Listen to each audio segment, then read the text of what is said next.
Archer and Ellie Archer here at ang nakikita nyo ngayon ay ang ating additives. So, hindi ako nakakuha ng malunggay dun sa school pero sakto nagbigay sila Ate Julie. Galing daw kala Ninong Neil. At meron din papaya pero hindi ko na talaga nakuha yung papi nun kasi hindi na kaya ng oras. So, same ingredients doon kahapon, nagdagdag lang po tayo ng malunggay. So, kailangan kong masimot yan kasi sayang naman yan at kasama yan dun sa calculation nung additives na ilalagay natin sa shampoo bar. Ang advantage naman kapag merong malunggay, yung shampoo bar is nakakatulong po as antioxidant. Again po, ang scalp ay parte po yan ng ating balat. Meron po yung pores at lahat po ng ididikit po natin or ilalagay po natin sa ating balat, lahat ng nutrients noon ay na-absorb po through pores. So, makakatulong para mag-stimulate po yung hair follicle doon sa ating mga buhok. At sobrang bango ng buong bahay dahil binigyan ako ng aking kaibigan ng pure coconut oil. Talagang organic po, kaya ang bango. And then, ito po, yung mga nakikita nyong green na yan ay nalaglag na additives kasi hindi ko napansin na meron pa palang nakadikit doon sa ating pang scrapey. Pero okay lang yan dahil hahaluin din naman yan dyan. So, ngayon, ini-incorporate ko na lahat ng ingredients para makabuo na tayo ng sabon. So again, yung ingredients nung kahapon, same din siya ng ingredients ngayon, dinagdagan ko lang ng malunggay para makita din po ninyo na pwede pong lagyan ng design yung soap bar o yung isang soap. Maliban po dun sa mga shape niya because of the molder. At ayan, ito po yung pinaka nakakatuwang part dyan eh. Yung hinahalo-halo mo muna siya bago mo ilalagay yung mga additive kasi po kasama dun sa additive yung scent. So, ang ginamit kong scent is jasmine at the same time peppermint. Yung peppermint kasi nakaka-relax yung amoy niya. Ganon din yung cooling effect doon sa scalp. Kaya po yung iba mapapansin niyo yan na merong mint yung mga shampoo like mga sikat na shampoo, 'di ba?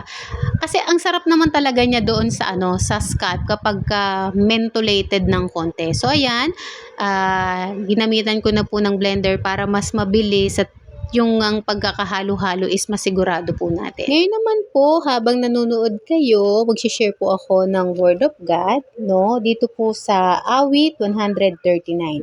Lubos ang kaalaman at paglingap ng Diyos. Ako'y iyong sinisiyasat, batid mo ang aking buhay. Ang lahat kong lihim, Yahweh, ay tiyak mong nalalaman. Ang lahat ng gawin ko sa iyo ay hindi lingid. Kahit ikaw ay malayo, batid mo ang aking isip. Ako'y iyong nakikita, gumagawa o hindi man. Ang lahat ng gawain ko'y pawang iyong nalalaman. Di pa ako umiimik yaong aking sasabihin, alam mo ng lahat iyon. Lahat ay di malilihim. Ika'y laging kapiling ko, katabi ko oras-oras, at likas mong kalakasan ang sa akin nag-iingat. Nagtataka ang sarilit, alam mo ang aking buhay. Di ko na kayang unawain iyong karunungan. Saan ako magpupunta upang ako'y makatakas? Sa banal mong espiritu, hindi ako makaiwas. Kung langit ang puntahan ko, pihong ika'y naroroon. Sa Sheol ay naroon ka kung doon ako manganganlong. Kung ako ay makalipad, umiwas na pasilangan, o kaya ay tirahan ko'y ang duluhan ng kanluran, pihong ikaw ay naroon upang ako'y pangunahan. Matatagpo kita roon upang ako ay tulungan.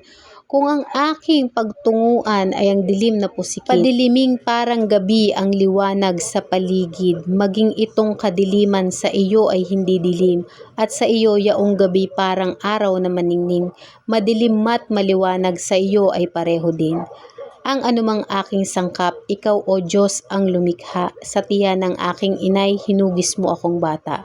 Pinupuri kita o Diyos, marapat kang katakutan. Ang lahat ng gawain mo ay kahanga-hangang tunay. Sa loob ng aking puso, lahat ito'y nakikintal. Ang buo kong katawan noong iyong hugisin. Sa loob ng bahay bata, do'y iyong napapansin. Lumalaki ako roong sa iyo'y di nalilihim. Ako'y iyong nakikita na hindi pa man sumisilang, batid mo kung ilang taon ang haba ng aking buhay. Pagkat ito'y nakatitik sa aklat mo na talaan, matagal ng balangkas mong ikaw lamang ang may alam. Tunay, Yahweh, di ko kayang mataho ang iyong isip. ang dami ng iyong balak ay hindi ko nababatid. Kung ito ay bibilangin ay sindami ng buhangin, sasayo pa rin ako kung umaga na magising. Ang hangad ko, Panginoon, patayin mo ang masama at ang mga mararahas ay iwan akong kusa. Mayroon silang sinasabing masama laban sa iyo at kanilang dinudusta pati ang pangalan mo. Lubos akong nasusuklam sa sino mang muhi sa iyo. Lahat ng nag-aalsa laban sa iyo'y di ko gusto. Lubos akong namumuhi, lubos din ang pagkasuklam sa ganoong mga tao, ang turing ko ay kaaway. Diyos, ako'y siyasatin, alamin ang aking isip. Subukin mo ako ngayon kung ano ang aking nais. Kung ako ay hindi tapat, ito'y iyong nababatid. Sa buhay na walang hanggan, samahan mo at ihatid. At yan po ang salita ng ating Panginoon. Nawa po ay napagpala kayo. Diyos po ay Diyos ng katarungan. Pinapasikat niya ang araw sa mabuti at masama. Alam niya kung sino yung taong gumawa ng mabuti at alam niya kung sino yung taong gumawa ng masama. At walang masamang bagay na pinalalagpas ang Panginoon. Lahat po yun merong kaparusahan. Kaya kung ikaw yung tao na sumusunod at alam mo na totoo ang iyong tinatayuan bilang isang mananampalataya, tandaan mo, hindi ka pababayaan ng Panginoon. Pwedeng kabaligtaran ng dapat mangyari ang nangyari, pero all things work together for good. As long as tinatayuan mo ang salita ng Panginoon, ang katotohanan at ang katarungan, tandaan mo ang ginawa ng Panginoon sa mga Egyptian. Hinayaan niya na maging sobrang sama bago ibigay yung consequences. Kaya ipanatag mo yung loob mo, alam ng Diyos kung kailan siya gaganti para sa iyo, kapatid. At ayan po yung nangyari dahil nagkulang nga po ako doon sa paghalo gamit yung stick blender, hindi po na-incorporate lahat ng ingredients.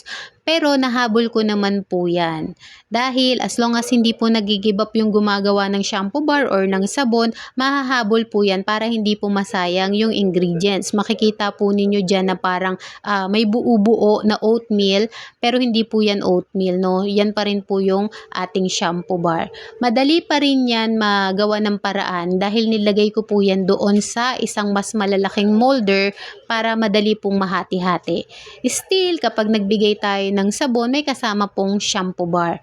At tinatatakan po namin yan ni Ellie ng Emmanuel, no? Para at least pag nabasa nila, God is with us, maaalala ng mga tao na, oo nga pala, kasama nga pala namin ng Panginoon. At hindi sila mawawalan ng pag-asa sa buhay. At nakakatuwa po niyan ay ito po ang naging itsura. Magagawa pa rin po natin yan doon sa cuttings na gusto natin. At ayan po ang ating malunggay shampoo bar. Nawa na bless kayo. God bless po!